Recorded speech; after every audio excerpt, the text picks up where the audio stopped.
ഒരുക്കിയ ഈ അവസരത്തിനായി സ്തോത്രം. ഇതുവരെയും ദൈവവചനത്തിൽ നിന്ന് നമ്മൾ ശ്രദ്ധിച്ചുകൊണ്ടിരിക്കുകയായിരുന്നല്ലോ. സ്തോത്രം, സ്തോത്രം.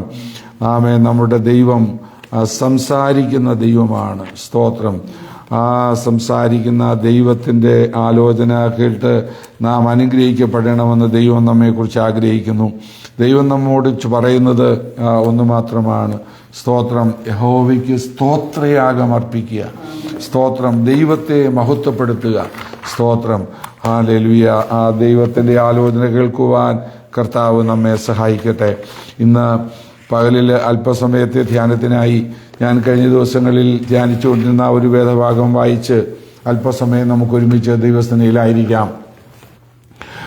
സങ്കീർത്തനത്തിൽ നിന്നാണ് ഒരു വാക്യം വായിക്കുന്നത്. 46-ാം സങ്കീർത്തനം 10-ാം വാക്യം. സാംസ് 46:10. 46-ാം സങ്കീർത്തനം 10-ാം വാക്യം.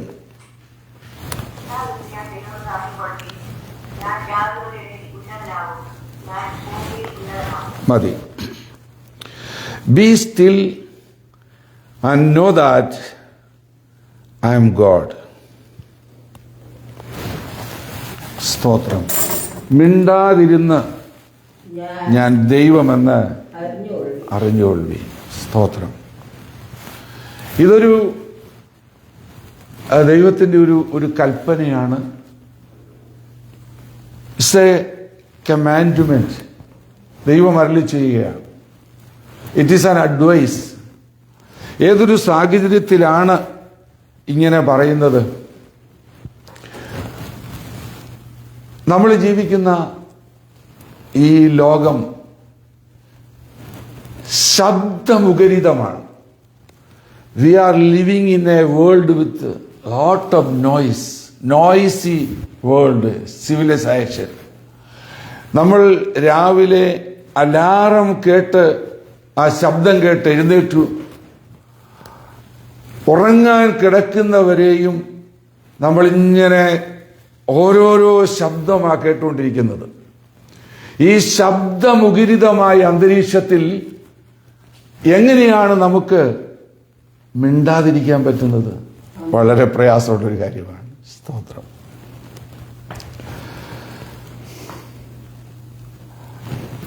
മിണ്ടാതിരിക്കുക അല്ലെങ്കിൽ ഏകരായിരിക്കുക എന്ന് പറയുന്നത്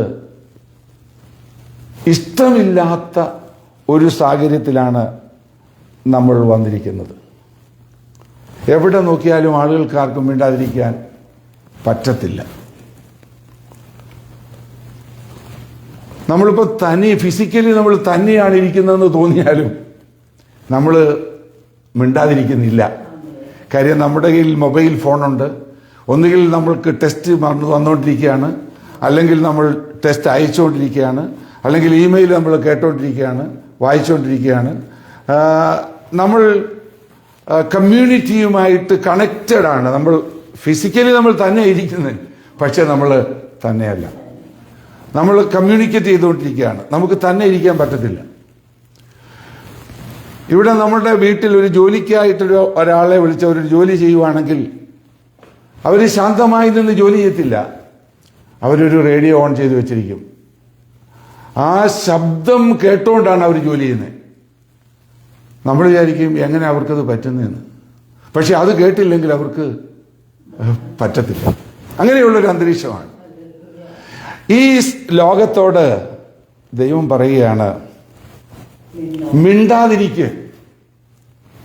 മിണ്ടാതിരിക്കാൻ മാത്രമല്ല, വേറൊരു കാര്യം കൂടെ പറയുന്നുണ്ട്. വേറൊരു കാര്യം കൂടെ, not only be still but know something. Know me, I am God. ഞാൻ ദൈവം എന്നറിയാം. ഏതൊരു സാഹചര്യത്തിലാണ് ഈ സങ്കീർത്തനത്തിൽ ഇങ്ങനെ പറഞ്ഞിരിക്കുന്നത്? What was the circumstances? We read this psalms. ദൈവം നമ്മുടെ സങ്കേതവും ബലവുമാകുന്ന കഷ്ടങ്ങൾ അവൻ ഏറ്റെടുത്ത തുണയായിരിക്കും. അതുകൊണ്ട് ഭൂമി മാറിപ്പോയാലും, പർവ്വതങ്ങൾ കുലുങ്ങി സമുദ്രമധ്യേ വീണാലും, അതിലെ വെള്ളം ഇരച്ചു കലങ്ങിയാലും, അതിന്റെ കോപം കൊണ്ട് പർവ്വതങ്ങൾ കുലുങ്ങിയാലും ഞാൻ ഭയപ്പെടത്തില്ല. ഭയപ്പെടാതിരിക്കുന്ന സാഹചര്യമാണത്. ഭൂമി എന്ന് പറയുന്നത് നമ്മൾ നിൽക്കുന്ന ഭൂമിയാണ്. നമ്മൾ കാല് വെച്ച് നിൽക്കുന്നത് ഈ ഭൂമിയിലാണ്. നമ്മളുടെ ചിന്ത അനുസരിച്ച് the earth we stand is solid. ഇത് വളരെ ഉറപ്പുള്ള ഭൂമിയാണ്. ഇതൊന്നും പാനൊന്നും പോകുന്നില്ല. എന്നാൽ ഈ ഭൂമി അവിടെ നിന്ന് സ്ലൈഡ് ചെയ്ത് പോവുകയാണെങ്കിൽ നമുക്ക് മിണ്ടായിരിക്കാൻ പറ്റും, നമുക്ക് ഭയപ്പെടാതിരിക്കാൻ പറ്റും. പർവ്വതങ്ങളെന്നൊക്കെ പറയുന്നത് പർവ്വതങ്ങളല്ല ഈ ഭൂമി ഇത് ഉറപ്പിച്ചിരിക്കുന്നത്. അത് നമ്മുടെ വിചാരം എന്ന് പറയുന്നത് ദേ ആർ പെർമനന്റ്, അവയ്ക്കൊന്നും ഒരു കുഴപ്പവും വരത്തില്ല. പക്ഷെ അങ്ങനെ ഒരു കുഴപ്പവും വരത്തില്ല എന്ന് പറഞ്ഞ് സോളിഡായി പെർമനന്റ് ആയിട്ടാണ് ഇരിക്കുന്നെന്ന് പറയുന്ന ഭൂമിയും ആ പർവ്വതങ്ങളുമൊക്കെ ഷേക്കായി മൂവ് ചെയ്യുമ്പം മിണ്ടാതിരിക്കാൻ പറയുന്നത് എങ്ങനെയാ? അതെങ്ങനെ മിണ്ടായിരിക്കുന്നത്? ആർക്കാ മിണ്ടായിരിക്കാൻ പറ്റുന്നത്? ഭയപ്പെടുത്തുന്ന കാര്യമില്ലേ ഇത്? ആരാ ഭയപ്പെടാത്തത്? ഒരു പർവ്വതം ഇടിഞ്ഞ് വീണോണ്ടിരിക്കുകയാണ്. അപ്പം ആളുകളെല്ലാം ഭയപ്പെടാതിരിക്കുക, അലറിക്കൊണ്ട് ഓടത്തില്ലേ? സ്തോത്രം. താഴെ നമ്മൾ വായിക്കുന്നുണ്ട്, അതിലെ വെള്ളം ഇരച്ച് കലങ്ങി, അതിന്റെ കോപം കൊണ്ട് പർവ്വതങ്ങൾ കുലുങ്ങി, എന്നാലും ഞാൻ ഭയപ്പെടത്തില്ല. സ്തോത്രം. ഈ ദൈവവചനം നമ്മൾ പഠിക്കുകയാണെങ്കിൽ ഇതിൽ പറഞ്ഞിരിക്കുന്ന പല കാര്യങ്ങളും ഫിഗറേറ്റീവായിട്ടാണ്, അലങ്കാര ഭാഷയിലാണ്. ഒരു നദിയുണ്ട്, അതിന്റെ തോടുകൾ ദൈവനഗരത്തെ, അത്യന്റെ വിശുദ്ധ നിവാസത്തെ തന്നെ സന്തോഷിപ്പിക്കുന്നു. ഈജിപ്തിൽ ഒരു നദിയുണ്ടെന്ന് നമുക്കറിയാം, നൈൽ നദി. ബാബിലോണിൽ ഒരു നദിയുണ്ടെന്ന് നമുക്കറിയാം, ടൈഗ്രീസ്. ബാബിലോണിലും നിരവയിലും ഈജിപ്തിലുമൊക്കെ യൂഫ്രട്ടീസും ടൈഗ്രീസും നൈൽ നദിയും ഒക്കെ ഉള്ളതായിട്ട് അറിയാം. എന്നാൽ ഇസ്രായേലിൽ അങ്ങനെ ഒരു വലിയ നദി ഉള്ളതായിട്ടൊന്നും നമുക്ക് അറിയത്തില്ല. ഇനി ഉണ്ടോയെന്ന് എനിക്കറിയത്തില്ല, ഞാൻ അങ്ങനെ അതിനെക്കുറിച്ച് കൂടുതൽ പഠിച്ചിട്ടില്ല. പക്ഷെ ഇവിടെ സങ്കീർത്തനക്കാരൻ പറയുക, ഒരു നദിയുണ്ട്, അതിന്റെ തോടുകൾ ദൈവനഗരത്തെ, അത്യുന്നതന്റെ വിശുദ്ധ നിവാസത്തെ തന്നെ സന്തോഷിപ്പിക്കുന്നു. അതൊരു ഫിഗറേറ്റീവായിട്ട് പ്രസൻസ് ഓഫ് ഗോഡിനെയാണ് ചിത്രീകരിക്കുന്നത്. ദൈവത്തിന്റെ ആത്മാവ്, ദൈവത്തിന്റെ സാന്നിധ്യം, ഇവയാണ് അത് ചിത്രീകരിക്കുന്നത്. നമുക്ക് മനസ്സിലാക്കാൻ പറ്റും. തിരുവചനം നമ്മൾ പഠിക്കുകയാണെങ്കിൽ ആരംഭം മുതൽ ഒരു നദിയെക്കുറിച്ച് നമ്മൾ കാണുന്നുണ്ട്.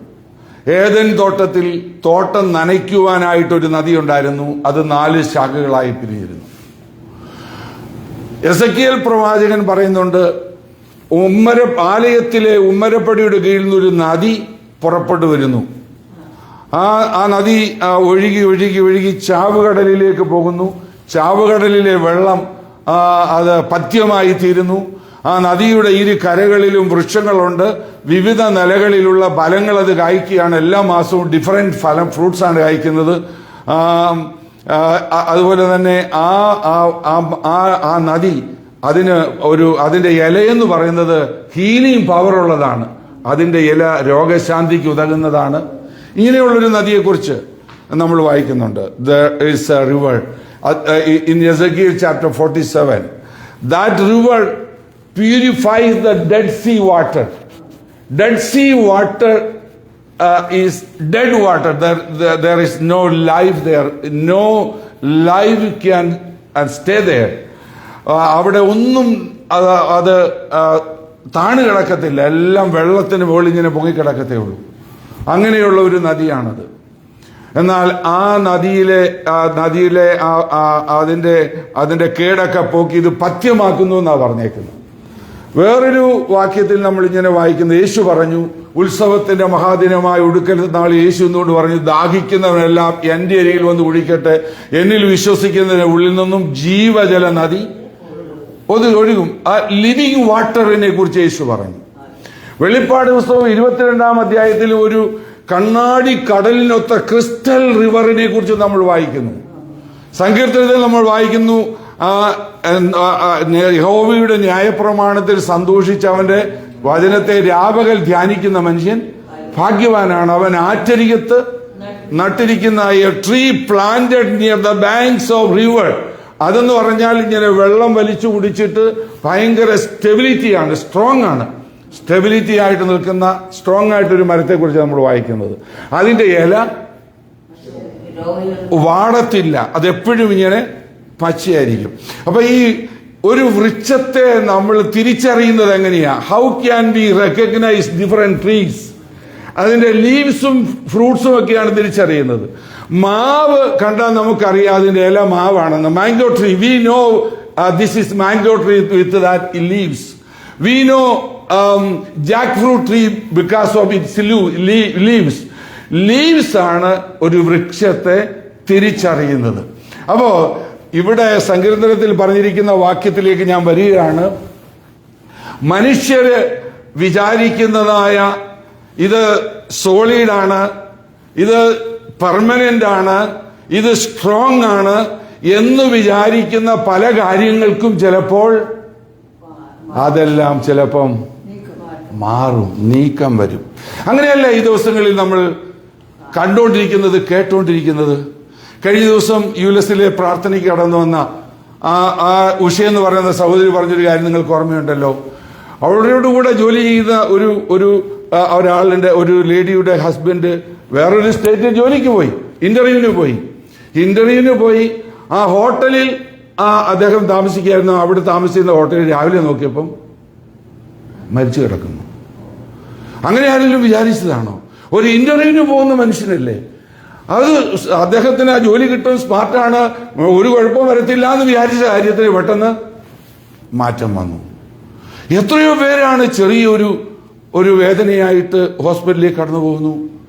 എന്നാൽ പെട്ടെന്ന് ഒരു ലാബ് ടെസ്റ്റും ബയോപ്സിയൊക്കെ കണ്ടപ്പോഴേക്കും അതിന്റെ രോഗവിവരം ഡോക്ടേഴ്സൊക്കെ പറഞ്ഞപ്പോഴേക്കും ആകെ തകർന്നു. മനുഷ്യർ വിചാരിക്കുന്ന പെർമനന്റ് ആണ്, സ്ട്രോങ് ആണ്, മാറ്റം വരത്തില്ല എന്ന് വിചാരിക്കുന്ന പലതും മാറിയെന്ന് വന്നേക്കാം. സ്തോത്രം. ഈ ലോകം നമുക്ക് ധാരാളമായിട്ട് സെക്യൂരിറ്റി ഓഫർ ചെയ്യുന്നുണ്ടല്ലേ? സ്തോത്രം. നമുക്ക് സോഷ്യൽ സെക്യൂരിറ്റി ഓഫർ ചെയ്യുന്നുണ്ട്, health insurance, life insurance, stock market, ഇതെല്ലാം നമ്മുടെ സെക്യൂരിറ്റിക്ക് വേണ്ടി ഈ ലോകം ഓഫർ ചെയ്യുന്നതാണ്. പക്ഷേ ഇതെല്ലാം സ്റ്റേബിൾ അല്ല, ഇതൊന്നും അൺഷേക്കബിൾ അല്ല. ഇതെല്ലാം മാറിപ്പോകും എന്ന് ദൈവവചനം വ്യക്തമായി നമ്മെ പഠിപ്പിക്കുന്നു. സ്തോത്രം. ഇവിടെ നമ്മൾ വായിക്കുന്നത് അവൻ കഷ്ടങ്ങളിൽ ഏറ്റവും അടുത്ത തുണയാകുന്നു. സ്തോത്രം. ആബ്സെൻസ് ഓഫ് ട്രബിൾ അല്ല ഈ ധൈര്യത്തിന്റെ കാരണം. ഞാൻ ഭയപ്പെടത്തില്ല. ഭയപ്പെടാത്തതിന്റെ കാര്യം എനിക്ക് ഒരു കഷ്ടവുമില്ലെന്നല്ല. ആബ്സെൻസ് ഓഫ് ട്രബിൾ അല്ല, കഷ്ടമുണ്ട്, പ്രശ്നങ്ങളുണ്ട്. പക്ഷേ അതിനേക്കാൾ അടുത്ത് presence of God is there. ദൈവത്തിന്റെ സാന്നിധ്യം എന്നോടുകൂടെ ഉണ്ട്. ദൈവം നമ്മുടെ സങ്കേതവും ബലവുമാകുന്നു, കഷ്ടങ്ങളിൽ ഏറ്റവും അടുത്ത തുണയാകുന്നു. Not the absence of trouble but the presence of God is the secret of our fearlessness. നാം ഭയപ്പെടാത്തതിന്റെ കാരണം ദൈവത്തിന്റെ സാന്നിധ്യം നമ്മോട് കൂടെയുണ്ട്. അവൻ ഒരു ഡിസ്റ്റൻസിൽ നിന്ന് സഹായിക്കുന്നവനെന്നല്ല. സ്തോത്രം. അവൻ ഒരു ഡിസ്റ്റൻസിൽ നിന്ന് കീപ്പ് ചെയ്യുമെന്നല്ല പറഞ്ഞേക്കുന്നത്. പിന്നെ സ്തോത്രം, അവൻ ആബ്സെന്റ് ആയിരിക്കുമെന്നല്ല പറഞ്ഞേക്കുന്നത്. അവൻ നമുക്ക് സമീപസ്ഥനായിരിക്കും. ഏറ്റവും അടുത്ത തുണയായിട്ട് അവൻ നമ്മോട് കൂടെ ഇരിക്കുമെന്നാണ് നമുക്കിവിടെ കാണുവാൻ കഴിയുന്നത്. സ്തോത്രം. അതിന്റെ കാരണം ഒരു നദിയുണ്ട്. അതിന്റെ തോടുകൾ അത്യുന്നതന്റെ നിവാസത്തെ തന്നെ സന്തോഷിപ്പിക്കുന്നു. സ്തോത്രം. എന്താണ് ഈ നദി? ദൈവത്തിന്റെ സാന്നിധ്യമാകുന്ന നദി, പരിശുദ്ധാത്മാവാകുന്ന നദി. അത് ദൈവത്തിന്റെ ആലയത്തിൽ നിന്ന് വരുന്നതാണ്. ദൈവത്തിൽ നിന്ന് വരുന്നതാണ് ഈ നദി. സ്തോത്രം. ആ നദി ദൈവത്തിന്റെ ആ സിംഹാസനത്തിൽ നിന്ന് വരുന്ന ആ നദി അത് സന്തോഷിപ്പിക്കുന്നതാണ്. പ്രതികൂലത്തിന്റെ നടുവിലും പ്രശ്നങ്ങളുടെ നടുവിലും സന്തോഷിപ്പിക്കുന്നതാണ്. That makes gladness. കൂട്ടുകാരിൽ പരമായി ആനെന്ന തൈലം കൊണ്ട് അഭിഷേകം ചെയ്യുന്നെന്ന് പറഞ്ഞതുപോലെ നമ്മെ സന്തോഷിപ്പിക്കുന്ന നദിയാണ് ഈ ആത്മനദി. ഈ ആത്മനദിയുടെ നദി നമ്മളിൽ ഉള്ളതുകൊണ്ട്, ദൈവത്തിന്റെ പരിശുദ്ധാത്മാവിന്റെ ആ നദി നമ്മിൽ ഉള്ളതുകൊണ്ട്, സ്തോത്രം, നമ്മുടെ പ്രത്യേകത എന്താണ്? ദൈവത്തിന്റെ പരിശുദ്ധാത്മാവാകുന്ന നദി. ഈ നദിയെക്കുറിച്ച് നമ്മൾ കണ്ടല്ലോ. ഈ നദി ആറ്റരികത്ത് നട്ടിരിക്കുന്നതുകൊണ്ട് ഇല വാടുന്നില്ല. സ്തോത്രം. It is planted near the banks of a river, so its weathers are always evergreen. അത് വാടുന്നില്ല. സ്തോത്രം. ഞാൻ പറഞ്ഞു ഇലയാണ് വൃക്ഷത്തെ തിരിച്ചറിയുന്നതെന്ന്. അപ്പോഴത് ദൈവമക്കൾ ആരാണെന്ന് തിരിച്ചറിയുന്നതിനെയാ പറഞ്ഞിരിക്കുന്നത്. ദൈവത്തിന്റെ പരിശുദ്ധാത്മാവിന്റെ ആ പ്രസൻസിൽ ജീവിക്കുന്ന ഒരു ദൈവ പൈതലിന്റെ സാക്ഷ്യം ഒരിക്കലും മങ്ങിപ്പോകത്തില്ല. ആ ടെസ്റ്റ് മണി എപ്പോഴും അവര് കീപ്പ് ചെയ്യും. ദൈവമക്കളാണ് അവര്. മാസം തോറും ഡിഫറന്റ് ആയിട്ടുള്ള ഫ്രൂട്ട്സ് പുറപ്പെടുവിക്കും. അതിന്റെ ഇല അത് രോഗശാന്തിക്ക് ഉതകും. ആ വെള്ളം ചെന്നു ചേരുന്നിടത്തെല്ലാം അത് പഥ്യമായി തീരും. ഈ ലോകം എന്ന് പറയുന്നത് പിശാച് ചാവുകടലാക്കിയിരിക്കുന്ന ഒരു അനുഭവമാണ്. അനേകരുടെ ജീവിതം നമ്മൾ നോക്കിയാൽ പാപം, പിശാച് ഈ ജീവിതത്തെ ചാവുകടലാക്കിയേക്കാണ്. Because of sin people's heart become a dead sea, just like a dead sea. There is no life. ജീവനില്ലാത്ത ഡെഡ് സീ പോലെ ആയിരിക്കുകയാണ് ഈ ലോകമെന്ന് പറയുന്നത്. പാപം കൊണ്ട് ഒരു ചാവുകടലായി തീർന്നിരിക്കുന്ന ഒരു അനുഭവമാണ്. എന്നാൽ ദൈവത്തിന്റെ പരിശുദ്ധാത്മാവിന്റെ ഒഴുക്ക് ആ ഹൃദയങ്ങളിലേക്ക് ചെല്ലുമ്പോൾ, ആ ദേശത്തേക്ക് ചെല്ലുമ്പോൾ, അവിടെയുള്ള ചാവുകടലിന്റെ ദോഷം മാറി, അതിന്റെ ആ ശാപം മാറി. ആ എരിഹോവിലെ വെള്ളം ചീത്തയും ഗർഭനാശവുമായിരുന്നിടത്ത് പ്രവാചകൻ ഉപ്പിട്ടതിനെ ശുദ്ധീകരിച്ചതുപോലെ ദൈവവചനവും ദൈവത്തിന്റെ പരിശുദ്ധാത്മാവിന്റെ പ്രവൃത്തിയും ഒരു വ്യക്തിയുടെ ജീവിതത്തിൽ വരുമ്പോൾ അവര് ഫലം കായ്ക്കുന്നവരും, അവര് ആഴത്തിൽ വേരൂന്നി വചനത്തിൽ ഉറച്ചു നിൽക്കുന്നവരും, അവരുടെ ക്വാളിറ്റി, ദൈവ മക്കളാണെന്നുള്ള ആ ക്വാളിറ്റി അവർ വെളിപ്പെടുത്തുന്നവരുമായിരിക്കും. സ്തോത്രം. അവരിൽ കൂടെ ആ ദൈവത്തിന്റെ ക്വാളിറ്റി വെളിപ്പെടുമ്പോൾ രോഗികൾ സൗഖ്യമാകും, വിഷയങ്ങൾക്ക് പരിഹാരമുണ്ടാകും, സന്തോഷമില്ലാത്ത ജീവിതങ്ങൾക്ക് സന്തോഷമുണ്ടാകുവാനിടയായി തീരും. സ്തോത്രം. ജാതികൾ ക്രുദ്ധിക്കുന്നു. കാലാവസ്ഥയിൽ, ഭൂമിയിൽ വലിയ പ്രശ്നങ്ങൾ ഉണ്ടാകുന്നു. ജാതികളുടെ ഇടയിൽ വലിയ കലാപങ്ങൾ ഉണ്ടാകുന്നു. ഇതെല്ലാം ഉണ്ടാകുമ്പോൾ സംസാരിക്കുകയും നിരാശപ്പെടുകയും ഒക്കെ ചെയ്യുവാനുള്ള ആ സാഹചര്യങ്ങളാണുള്ളത്. എന്നാൽ അവിടെ ദൈവം പറയുകയാണ്, ബി സൈലന്റ്, ശാന്തമായിരിക്കുക. സ്തോത്രം. ശാന്തമായിരിക്കുക. അങ്ങനെ നമ്മൾ ശാന്തമായിരിക്കുമ്പോൾ വെറുതെ ശാന്തമായിരിക്കുവാനല്ല, know that I am God, ഞാൻ ദൈവമാണെന്ന് അറിയുക. മിണ്ടാതിരുന്ന് ഞാൻ ദൈവമാണെന്ന് അറിയുക. ജീവിതത്തിൽ വിവിധ വിഷയങ്ങൾ കടന്നു വരുമ്പോൾ, സ്തോത്രം, ശാന്തമായി ദൈവത്തിന്റെ സന്നിധിയിൽ വിഷയങ്ങൾ വെക്കുക എന്ന് പറഞ്ഞാൽ എന്താണ്? ബി സൈലന്റ് എന്ന് പറഞ്ഞാൽ ഈ വിഷയത്തെക്കുറിച്ച് നീ ആകുലപ്പെട്ട് അതിന് പരിഹാരത്തിനു വേണ്ടി നിന്റേതായ മാർഗങ്ങൾ ഉപയോഗിച്ച് നീ പലതും പരിശ്രമം നടത്താതെ നീ ശാന്തമായിരിക്കുക. എന്റെ കരങ്ങളിൽ വിഷയങ്ങൾ വെക്ക്. ഞാൻ ദൈവമെന്ന് നീ ആ അറിവ്, know that I am God, not through the reading or hearing or intellectual knowledge. നിങ്ങളുടെ അറിവിന്റെ അടിസ്ഥാനത്തിൽ, പഠിത്തത്തിന്റെ അടിസ്ഥാനത്തിൽ ഗൂഗിൾ ചെയ്ത് കിട്ടുന്ന അറിവിന്റെ കാര്യമല്ല പറയുന്നത്. ഇതൊരു റിലേഷൻഷിപ്പാണ്. ശാന്തമായിരുന്ന് എന്നോട് അടുത്തിരിക്ക്, ഞാൻ ആരാണെന്ന് നീ മനസ്സിലാക്ക്, നിന്റെ വിഷയങ്ങൾ ഹാൻഡിൽ ചെയ്യുവാൻ ഞാൻ ശക്തനാണെന്ന് പറഞ്ഞ്, ദൈവമേ ഞാൻ ഷെയറിങ്ങിൽ നിന്നും കൈയെടുത്തിരിക്കുന്നു, നീ തന്നെ ഇത് നിയന്ത്രിക്കുന്നു പറഞ്ഞ് ശാന്തമായി ദൈവകരങ്ങളിലേക്ക് വിഷയങ്ങൾ ഏൽപ്പിക്കുന്നതിനെയാണ് be silent and know that I am God. നീ ശാന്തമായിരിക്ക്, എന്റെ കരങ്ങളിൽ വിഷയങ്ങൾ ഏൽപ്പിക്ക്, എന്റെ കയ്യിൽ നീ നിന്നെ തന്നെ താ, ഞാൻ നിന്റെ വിഷയങ്ങൾക്ക് പരിഹാരം നൽകാം. ഈ ഭയപ്പെടുത്തുന്ന വിഷയങ്ങളെ നീ ഭയപ്പെടേണ്ട. സ്തോത്രം. ഭൂമി മാറിയെന്നിരിക്കും, നീ ഒരിക്കലും മാറത്തില്ല, ഇത് പെർമനന്റ് ആണ്, ഇതിനൊരു കുഴപ്പവും വരത്തില്ലെന്ന് പറയുന്ന വിഷയങ്ങൾ ചിലപ്പോൾ മാറിപ്പോയെന്നിരിക്കാം. സ്തോത്രം. ആളുകൾ മാറിയെന്നിരിക്കാം. സ്തോത്രം. എത്രയോ പേരാണ് കുടുംബജീവിതത്തിൽ പരാജയപ്പെട്ടു പോകുന്നത്. അവർ വിചാരിച്ചില്ല ഒരിക്കലും. സ്തോത്രം. എന്നാൽ സ്തോത്രം, നിരാശപ്പെട്ടു പോകാതെ ദൈവത്തിന്റെ കരങ്ങളിൽ വിഷയങ്ങൾ വെച്ചാൽ, കർത്താവേ എനിക്കിത് ഹാൻഡിൽ ചെയ്യാൻ പറ്റില്ല, നിന്റെ കരങ്ങളിൽ ഞാൻ ഷെയറിങ് വെക്കുകയാണ്, നീ പിടിക്കണം ഷെയറിങ്. എനിക്കറിയാം നീ ആരാണെന്ന്. നീ സർവശക്തനായ ദൈവമാണ്, സകലത്തെയും നിയന്ത്രിക്കുന്ന ദൈവമാണ്.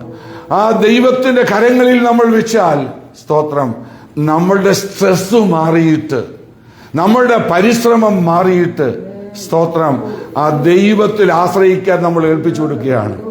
അതുകൊണ്ട് നമ്മൾ മിണ്ടാതെ അലസരായിരിക്കാനല്ല ദൈവം ആഗ്രഹിക്കുന്നത്. സ്തോത്രം. ഞാൻ മിണ്ടായിരിക്കുക. സ്തോത്രം. മിണ്ടാതെ അലസരായിരിക്കാനല്ല. Be still and know I am God. ഞാൻ ആരാന്ന് നീ അറിയണം. മിണ്ടാതിരിക്കുക മാത്രമല്ല, ഞാൻ ആരാന്ന് നീ അറിയണം. ഞാൻ ആരാണെന്ന് നീ അറിഞ്ഞു കഴിഞ്ഞാൽ, സ്തോത്രം, എന്റെ മഹത്വം നീ മനസ്സിലാക്കിയാൽ, സ്തോത്രം, നീ എന്നിൽ ആശ്രയിക്കും. എന്റെ പ്രവൃത്തി നിന്റെ ജീവിതത്തിൽ വെളിപ്പെടുവാനിടയാകും. സ്തോത്രം. നമ്മുടെ ജീവിതത്തിൽ നമ്മൾ തിരക്കേറിയ ആളുകളാണല്ലോ. നമുക്കെപ്പോഴെങ്കിലും ദൈവസന്നിധിയിൽ ഒന്നും മിണ്ടാതിരിക്കാനായിട്ട് സമയമുണ്ടോ? നമ്മൾ സമയം എടുക്കാറുണ്ടോ? സ്തോത്രം. നമ്മൾ ഭയങ്കര തിരക്കാണ്. പക്ഷേ ആ ദൈവസന്നിധിയിൽ സൈലന്റ് ആയിരിക്കുന്നതിന് ഭയങ്കര വിലയുണ്ട്. ഓരോ ഭക്തന്മാരെ നമ്മൾ എടുത്തു നോക്കുക. സ്തോത്രം. ദൈവസന്നിധിയിൽ അവര് ഏകരായിട്ട് ഇരുന്ന സന്ദർഭങ്ങൾ ദൈവം അവരോട് സംസാരിച്ചിട്ടുണ്ട്. സ്തോത്രം. ഏലിയാവിനെ കുറിച്ച് നമ്മൾ വായിക്കുന്നത്, അദ്ദേഹം ഏകനായിട്ട് ഒരു ഗുഹയ്ക്കകത്തിരുന്നു. മതി കർത്താവേ എന്ന് പറഞ്ഞ് ശാന്തമായിരുന്നു. അവിടെയാണ് ശാന്തമായ മൃദുസ്വരം അദ്ദേഹത്തിന് കേൾക്കുവാൻ കഴിഞ്ഞത്. സ്തോത്രം. ദൈവശബ്ദം തനിക്ക് കേൾക്കുവാൻ കഴിഞ്ഞു. പഴയ നിയമത്തിലെ ഒരു ഭക്തനാണ് യാക്കോബ്. അദ്ദേഹം ഈ സങ്കീർത്തനത്തിൽ തന്നെ പറയുന്നുണ്ട്, യാക്കോബിന്റെ ദൈവം നമ്മുടെ ദുർഗമാകുന്നു. ആരാണ് ഈ യാക്കോബിന്റെ ദൈവം? യാക്കോബിന്റെ കാര്യങ്ങൾ എന്തായിരുന്നു? ഈ യാക്കോബ് അനുഗ്രഹം പ്രാപിക്കാൻ ഒത്തിരി ട്രിക്കുകളൊക്കെ കാണിച്ച ദൈവമാണ്. മനുഷ്യനാണ് യാക്കോബ്. എന്നാൽ അതൊന്നും സക്സസ് ആയില്ല. അതെല്ലാം പരാജയപ്പെട്ടു. സ്തോത്രം. നമ്മുടെ പരിശ്രമങ്ങൾ കൊണ്ടല്ല. എന്നാൽ ഒരിക്കൽ ഈ യാക്കോബ് മിണ്ടാതിരുന്നു. ഒരു സ്ഥലത്ത് ചെന്നപ്പോൾ ആരും സംസാരിക്കാനില്ല, ആരും സഹായിക്കാനില്ല, മുമ്പോട്ട് പോകാൻ ഒക്കുന്നില്ല. സൂര്യൻ അസ്തമിച്ചു, വഴിയും ശരിക്കും അറിയത്തില്ല, കൂടെ ആരുമില്ല. സ്തോത്രം. ഇവിടെ കിടക്കുക തന്നെ. ഒരു കല്ലെടുത്ത് തലയണയായിട്ട് വെച്ച് അദ്ദേഹം അവിടെ ഉറങ്ങി. സ്തോത്രം. തന്നെ അവിടെ കിടന്നു. ആ തനിയെ ആയിരുന്ന ആ സാഹചര്യത്തിൽ താനൊരു ദർശനം കണ്ടു. ഒരു കോവേണി, സ്വർഗത്തെയും ഭൂമിയെയും തമ്മിൽ കണക്ട് ചെയ്യുന്ന ഒരു കോവേണി അദ്ദേഹം കണ്ടു. അദ്ദേഹത്തിന്റെ ജീവിതത്തെ അത് മാറ്റിമറിച്ചു. താനൊരു തീരുമാനമെടുത്തു, ഈ ദൈവം എന്റെ ദൈവമായിരിക്കും. സ്തോത്രം. സ്വർഗത്തെയും ഭൂമിയെയും തമ്മിൽ യോജിപ്പിക്കുന്ന കോവേണി എന്ന് പറയുന്നത് നമ്മുടെ കർത്താവായ യേശു ക്രിസ്തുവാണ്. സ്തോത്രം. ആ കർത്താവായ യേശുവിന്റെ ദർശനം ആത്മാവിൽ താൻ കാണുവാൻ കഴിഞ്ഞത് താൻ തനിയെ അവിടെ ഇരുന്ന സാഹചര്യത്തിലാണ്. അത് തന്റെ ജീവിതത്തിൽ വ്യത്യാസപ്പെടുത്തി. ഈ ഭൂമിയിൽ ഉണ്ടായിരുന്നതിൽ ഏറ്റവും തിരക്ക് കാണിക്കേണ്ടയാൾ യേശുക്രിസ്തുവാണല്ലേ. യേശുവിന്റെ ശുശ്രൂഷ കാലം എന്ന് പറയുന്നത് ടോട്ടൽ 3.5 വർഷമേ ഉള്ളൂ. ഈ 3.5 വർഷം കൊണ്ട് എന്തെല്ലാം കാര്യങ്ങളാണ് യേശുവിന് ചെയ്യാനുള്ളത്. ഒരുപാട് കാര്യങ്ങൾ ചെയ്യാനുണ്ട്. എന്ത് തിരക്കിലാ യേശു. പക്ഷേ യേശുവിനെ കുറിച്ച് നമ്മൾ വായിക്കുന്നത് അനേക സന്ദർഭങ്ങളിൽ തനിയേ ഇരുന്ന് പിതാവിനോട് കമ്മ്യൂണിക്കേറ്റ് ചെയ്തു. ഏകാന്തമായി പിതാവിനോട് കമ്മ്യൂണിക്കേറ്റ് ചെയ്തു. പിതാവിൽ നിന്ന് ആലോചന പ്രാപിച്ചു. സ്തോത്രം. തൻ്റെ ജീവിതം ആ ശുശ്രൂഷകളെല്ലാം ചെയ്തത് ആ ഏകാന്തതയിൽ തനിയെ ദൈവത്തോട് പിതാവിനോട് കൂടിയിരുന്ന് സംസാരിച്ചതായ ആ ഫെലോഷിപ്പിന്റെ സമയമായിരുന്നു. സ്തോത്രം. തിരക്കേറിയ ആ ഉത്തരവാദിത്തങ്ങളുടെ നടുവിലും ദൈവസന്നിധിയിൽ ശാന്തമായിരുന്ന് ആ പിതാവുമായിട്ട് സമയം ചെലവഴിച്ച ആ യേശുവിന്റെ ജീവിതത്തിലെ സക്സസ് ആ പിതാവുമായുള്ള ബന്ധമായിരുന്നു. നമ്മളുടെ ജീവിതത്തിൽ ദൈവം നമ്മോട് ആവശ്യപ്പെടുന്നത് മിണ്ടാതിരുന്ന് ദൈവമെന്നറിഞ്ഞുകൊള്ളുക. ഇത് ഓട്ടോമാറ്റിക്കായിട്ട് വരുന്നൊരു കാര്യമല്ല. സ്തോത്രം. നമുക്ക് മിണ്ടാതിരിക്കാൻ പറ്റത്തില്ല. എത്രയോ ആളുകൾ പല സന്ദർഭങ്ങളിൽ മിണ്ടാതിരുന്നെങ്കിൽ ഏതെല്ലാം കലഹങ്ങൾ ഒഴിവാകുമായിരുന്നു. ഒന്ന് മിണ്ടാതിരിക്കെന്ന് പറഞ്ഞാൽ കേൾക്കാതെ ബഹളമുണ്ടാക്കിയതിന്റെ ഫലമായി എന്തെല്ലാം കോൺസിക്വൻസസ് ഉണ്ടായിട്ടുണ്ട്. സ്തോത്രം. മിണ്ടാതിരിക്കുന്നതിന് വളരെ പവറുണ്ട്. സ്തോത്രം. മിണ്ടാതിരിക്കാൻ വളരെ പാടാണ്.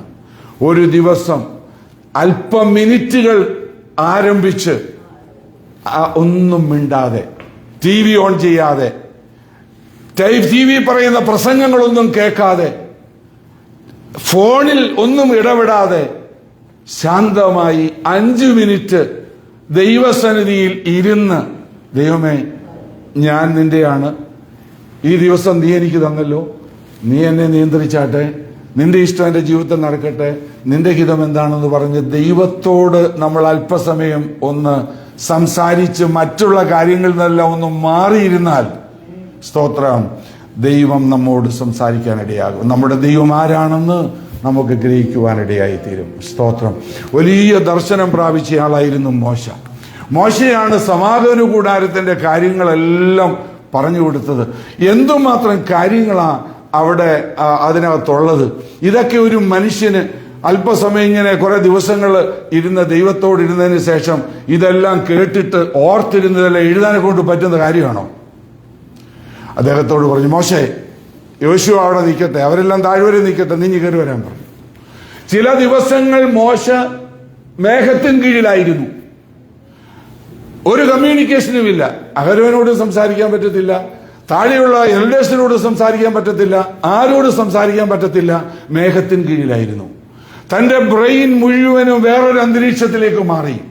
അങ്ങനെ താൻ മിണ്ടാതെ ദൈവസന്നിധിയിൽ ഇരുന്നതിന്റെ ഫലമായിട്ട് ആ ബ്രെയിനെ ദൈവം എല്ലാം ക്ലിയർ ചെയ്തിട്ട് ദൈവീയ മർമ്മങ്ങൾ പറഞ്ഞു കൊടുത്തു. അതെല്ലാം അദ്ദേഹത്തിന്റെ ഹൃദയത്തിൽ കയറി ഇറങ്ങി വന്നിട്ട് അതെല്ലാം പറഞ്ഞു കൊടുക്കുവാൻ, എഴുതുവാൻ അദ്ദേഹത്തെ സഹായിച്ചു. സ്തോത്രം. ദൈവമക്കളെ, നമ്മളുടെ ഈ തിരക്കേറിയതായ ജീവിതത്തിൽ ദൈവം അതിനെ നമ്മോട് എന്താ പറയുന്നത്? എന്റെ ദൈവമേ, ഞാൻ സംസാരിക്കും, കേൾക്ക്.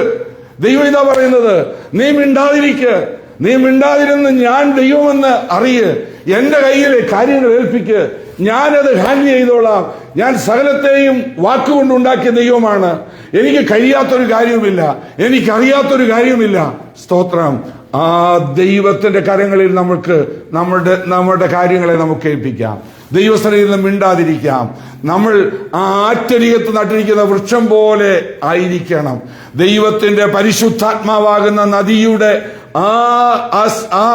നദിയുടെ സമീപേ നാം ആയിരിക്കണം. ആ നദി നമ്മിൽ നിന്ന് ഒഴുകുവാൻ ഇടയാകണം. നമ്മുടെ ജീവിതത്തിൽ പാപം വരുത്തിയ സകല ചാവുകടലിന്റെ അനുഭവങ്ങളെയും മാറ്റി പഥ്യമാക്കി തീർക്കുന്ന, ഫലവത്താക്കി നമ്മെ ബലമുള്ള വൃക്ഷമാക്കി മാറ്റുന്ന, സ്റ്റേബിളായി താഴത്തിൽ വേരൂന്നി ഏതെല്ലാം കാറ്റുകളും കൊടുങ്കാറ്റുകളും അടിച്ചാലും വീഴാതെ വണ്ണം ഉറപ്പുള്ളതാക്കി നമ്മെ നിർത്തുന്നത് ആ ദൈവത്തിന്റെ പരിശുദ്ധാത്മാവാകുന്ന നദിയുടെ തീരത്ത്, ദൈവവചനമാകുന്ന നദിയുടെ തീരത്ത് നമ്മൾ നിൽക്കുന്നത് കൊണ്ടാണ്. ഉൽപ്പത്തി മത്തായി 7 നമ്മൾ വായിക്കുന്നല്ലോ, 2 വിധത്തിലുള്ള പണിക്കാര്, 2 വിധത്തിലുള്ള വീട് പണിക്കാര്. ഒരുത്തൻ മണലിൽ മേൽ പണിതു, വേറൊരുത്തൻ പാറമേൽ പണിതു. രണ്ടും കണ്ടാൽ ഒരുപോലെ ഇരിക്കുകയാണ്. രണ്ടിന്റെയും നേരെ അടിച്ച കാറ്റ്, മഴ ഒരുപോലാണ്. പക്ഷെ ഒന്ന് വീണു, ഒന്ന് നിന്നു. വ്യത്യാസം എന്താണ്? ഫൗണ്ടേഷൻ. 46-ാം സങ്കീർത്തനത്തിലെ വിഷയം അത് തന്നെയാണ്. ഫൗണ്ടേഷൻ. വൻമഴ ചൊരിയട്ടെ, സ്തോത്രം. ആ വലിയ ഭൂമി കുലുങ്ങട്ടെ, പർവ്വതങ്ങൾ കുലുങ്ങി സമുദ്രമധ്യ വീഴട്ടെ, എല്ലാം ഇളകട്ടെ, ഞാൻ കുലുങ്ങത്തില്ല, ഞാൻ ഭയപ്പെടത്തില്ല. കാര്യം എന്റെ അടിസ്ഥാനം, എന്റെ ഫൗണ്ടേഷൻ യേശുവിലാണ്. സ്തോത്രം. അതുകൊണ്ട് യേശുവിൽ ഫൗണ്ടേഷനുള്ള ദൈവമക്കൾക്കാണ് പറയാനുള്ളത്, ഞാൻ കുലുങ്ങി പോകത്തില്ല, ഞാൻ ഭയപ്പെടത്തില്ല. സാഹചര്യങ്ങളൊക്കെ ഭയപ്പെടുത്താൻ ഒക്കുന്ന സാഹചര്യങ്ങളൊക്കെയാണ് വരുന്നത്, പക്ഷെ ഞാൻ ഭയപ്പെടത്തില്ല. കാരണം എനിക്കൊരു ദൈവമുണ്ട്. ആമേൻ. അവൻ യാക്കോബിന്റെ ദൈവമാണ്. സ്തോത്രം. ആ ദൈവം എന്റെ കാര്യങ്ങൾ ഹാൻഡിൽ ചെയ്യുവാൻ കഴിവുള്ള ദൈവമാണ്. ആ നദീതീരത്താണ് ദൈവം എന്നെ നട്ടിരിക്കുന്നത്. എന്റെ ഇല വാടത്തില്ല. സ്തോത്രം. എപ്പോഴും ആ ദൈവവുമായുള്ള ബന്ധത്തിൽ എനിക്ക് ജീവിക്കുവാൻ കഴിയും. ഞാൻ ആഴത്തിൽ വേരൂന്നിരിക്കുന്നത് കൊണ്ട് ഈ ലോകത്തിലെ കാറ്റുകളോ ഈ ലോകത്തിലെ സാഹചര്യങ്ങളോ എന്നും ഒന്നും എന്നെ നശിപ്പിക്കുവാൻ ഇടയാകത്തില്ല. സ്തോത്രം. ഇന്ന് പകൽക്കാലം നമുക്കും ഈ തിരുവചനത്തിന് മുമ്പിൽ നമ്മെ തന്നെ ഒന്ന് ശോധന ചെയ്യാം. മിണ്ടാതിരുന്ന് ഞാൻ ദൈവമെന്നറിഞ്ഞുകൊള്ളുക, ഞാൻ ഭൂമിയിൽ ഉന്നതനാകും, ഞാൻ ജാതികളിൽ ഉന്നതനാകും. നമ്മുടെ ദൈവമാണ് ഉന്നതൻ. അവൻ ഉന്നതനാകും. അവൻ ചില സാഹചര്യങ്ങളിലൂടെ നമ്മെ കടത്തിവിടുന്നത് അവൻ ഉന്നതനാണെന്ന് വെളിപ്പെടുത്താൻ വേണ്ടിയായിരിക്കാം. സ്തോത്രം. അതുകൊണ്ട് ദൈവകരങ്ങളിൽ ഏൽപ്പിച്ചു കൊടുത്താൽ, യേശുവേ, ഈ സാഹചര്യത്തിൽ ഞാൻ മിണ്ടാതിരിക്കുന്നു, നിന്റെ കരങ്ങളിൽ ഞാൻ വിഷയങ്ങൾ ഏൽപ്പിക്കുന്നു, ഇതിൽ കൂടെ നീ ഉന്നതനാകട്ടെ എന്ന് പറഞ്ഞ് നമുക്ക് ദൈവകരങ്ങളിൽ വിഷയങ്ങൾ ഏൽപ്പിക്കാം. ആ നദീതീരത്ത് നമുക്കെപ്പോഴും ആയിരിക്കാം. പരിശുദ്ധാത്മാവാകുന്ന നദിയിൽ നിന്ന് നാം കുടിച്ച് ആ സന്തോഷം പ്രാപിച്ച് ഫലമുള്ളവരായി നിലനിൽക്കുന്നവരായി ജീവിപ്പാൻ ദൈവമായ കർത്താവ് നമ്മെ സഹായിക്കട്ടെ. ഇന്ന് പകൽക്കാലം ഈ വചനം കേട്ട എല്ലാ ദൈവമക്കളുടെ മേലും ഈ അനുഗ്രഹം, ആ ആത്മനദിയുടെ അനുഗ്രഹം പ്രാപിച്ച് ഫലമുള്ളവരായി നിൽക്കുവാൻ ദൈവമായ കർത്താവ് ഇടയാക്കും. സ്തോത്രം. അവരുടെ ജീവിതത്തിലെ പിശാചി ചാവുകടലാക്കിയ, ഫലമില്ലാതാക്കിയ എല്ലാ വിഷയങ്ങളെയും മാറ്റി പഥ്യമാക്കി മാറ്റുവാൻ ദൈവത്തിന്റെ ആത്മാവ് ഇന്ന് പകൽക്കാലം നിശ്ചയമായും പ്രവർത്തിക്കും. കർത്താവ് അതിനായി നമ്മെ സഹായിക്കട്ടെ. പ്രാർത്ഥിക്കാം. ഹല്ലേലൂയ. സ്തോത്രം.